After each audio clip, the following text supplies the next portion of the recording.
아이들이 생각하는 스마트폰 중독 지도 방법은 무엇일까요?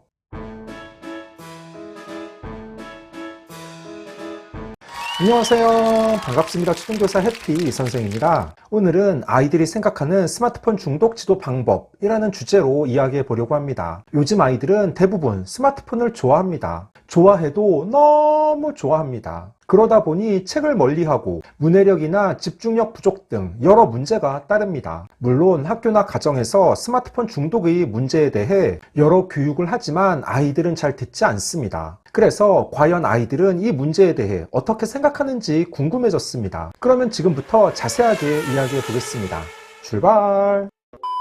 저는 매달 한 번씩 국어 시간, 창의적 글쓰기와 논리적 글쓰기를 합니다. 제가 주제를 제시하면 60분 동안 2편의 글을 써야 합니다. 아이들이 쓴 글은 제가 하나씩 꼼꼼하게 읽어보고 빨간 펜으로 첨삭을 합니다. 그리고 다음날 실물 화상기에 띄워서 여러 아이들과 함께 보며 이야기를 나눕니다. 매년 이런 방식으로 글쓰기 지도를 하는데 지난달에는 재미있는 글쓰기 주제를 생각했습니다. 앞서 이야기한 것처럼 요즘 아이들은 대부분 스마트폰을 좋아하고 심각하게 빠져있는 경우도 있습니다. 과연 아이들 자신은 이 문제에 대해 어떻게 생각하는지 궁금해졌습니다. 그래서 글쓰기 주제로 제시하여 아이들은 어떤 생각을 하는지 알아봤습니다. 먼저 글쓰기 주제는 이렇습니다. 30년 후 여러분은 어른이 되어 초등생 자녀를 두고 있습니다. 그런데 자녀가 매일 책은 읽지 않고 스마트폰만 보고 있다면 어떨까요? 자녀를 어떻게 지도할지 구체적으로 쓰세요. 바로 지금 아이들 자신의 모습입니다. 초6, 12살 아이들이니 30년 후면 42살로 초등 학부모일 확률이 높습니다. 아이들이 글 내용은 어땠을까요? 오늘 영상은 글쓰기에 대한 부분이 아니라 스마트폰 중독의 초등생 자녀를 어떻게 지도할지에 대한 내용으로 그 점에 집중해서 이야기하겠습니다. 아이들 글에 나온 지도 방법 중 공통된 내용을 뽑아보니 크게 6가지였습니다. 첫째, 대화로 풀겠다는 이야기가 많았습니다. 아이들이 실제로 쓴 글의 일부입니다. 바로 스마트폰을 빼앗지 않고 자녀와 충분한 대화를 해서 스마트폰 사용 시간을 점점 줄이겠습니다. 스마트폰 사용 시간을 줄이자고 잘 타이를 것입니다. 왜냐하면 무작정 스마트폰을 뺏거나 혼내면 서로 기분이 상하게 되므로 말로 잘 타협해보고 제한이 되지 않는다면 다른 조치를 취할 것입니다. 어떤 일이든 대화로 문제를 푸는 건 중요합니다. 보호자님들께서는 스마트폰뿐 아니라 다른 문제에 봉착했을 때 기본적으로 대화로 해결하려는 노력을 해야 합니다. 둘째, 학원에 보낸다는 의견입니다. 아이들의 글입니다. 학원을 보낼 것이다. 학원에 가면 수업을 해야 하기 때문에 핸드폰을 할 수 없다. 그 학원이 만약 국어 논술 학원이라면 책을 읽을 수밖에 없다. 학원을 다니면 숙제도 해야 되기에 핸드폰을 볼 수 있는 시간이 별로 없다. 학원을 보낼 것입니다. 왜냐하면 학교를 갔다 와서 하루 종일 스마트폰을 한다면 스마트폰을 사용할 시간도 주지 않을 것입니다. 학원을 다녀와서 남은 자투리 시간에 스마트폰을 한다면 사용 시간이 많지 않을 것이기 때문입니다. 무작정 학원에 보내기보다는 이 부분도 자녀와 먼저 대화하는 게 좋습니다. 영어나 수학 등 학습 관련 학원뿐 아니라 자녀가 원하는 예체능 학원에 보내는 방법도 괜찮습니다. 셋째,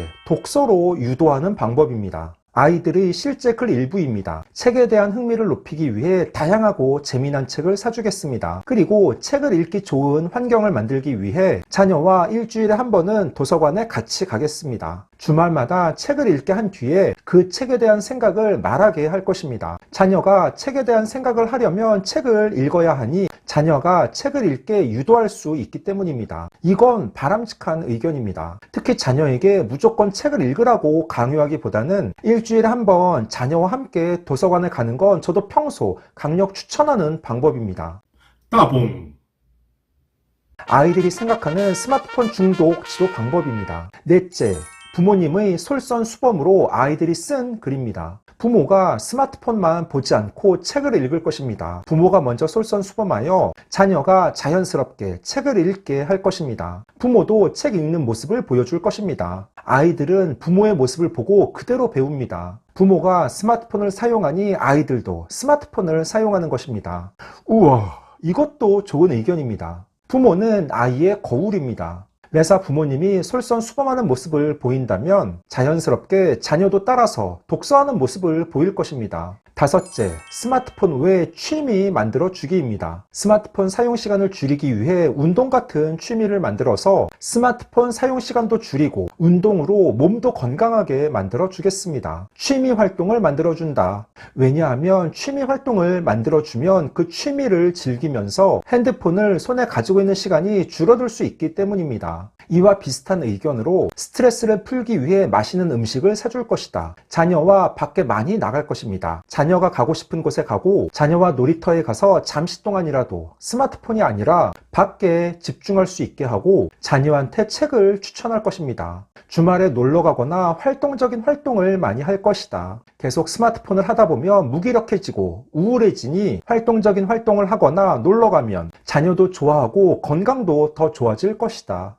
이것도 괜찮은 방법입니다. 아이들이 항상 스마트폰을 곁에 두는 건 특별한 취미가 없고 평소 즐길 게 없기 때문이기도 합니다. 스마트폰 외에 아이들이 좋아하고 즐길 수 있는 취미가 있다면 그 부분으로 아이들의 관심을 돌리는 것도 좋은 방법입니다. 악기 연주나 그림 그리기, 만들기, 운동 등이 바람직할 것입니다. 끝으로 여섯째, 스마트폰 잠금 앱 사용입니다. 스마트폰을 잠금하는 애플리케이션을 설치하여 스마트폰 사용량을 줄일 것입니다. 스마트폰 사용 시간을 설정해 자녀가 스마트폰을 조절할 수 있게 할 것입니다. 자녀의 스마트폰 시간을 조정할 수 있는 앱을 활용할 것입니다. 스마트폰 시간이 조절이 안 되는 자녀는 아무리 말을 해도 듣지 않을 것입니다. 시간을 정할 수 있는 앱을 사용하면 정해진 시간을 사용하기 때문에 자녀가 시간을 조절할 수 있는 능력이 늘 것입니다. 스마트폰 사용 시간을 제한하는 어플리케이션을 깔 것입니다. 어플리케이션에서 사용 시간을 줄이게 하고 자녀에게 학습지나 숙제를 풀라고 시킨 뒤 스마트폰을 사용하게 할 것입니다. 스마트폰 사용은 아이들이 스스로 절제하고 조절하기 어렵습니다. 그걸 아이들 자신도 잘 알고 있기 때문에 이렇게 스마트폰 잠금 앱을 사용하겠다는 의견이 많았습니다. 이 부분도 자녀와 이야기를 나눠서 실제 설치하는 것도 생각해 보실 필요가 있습니다. 15초.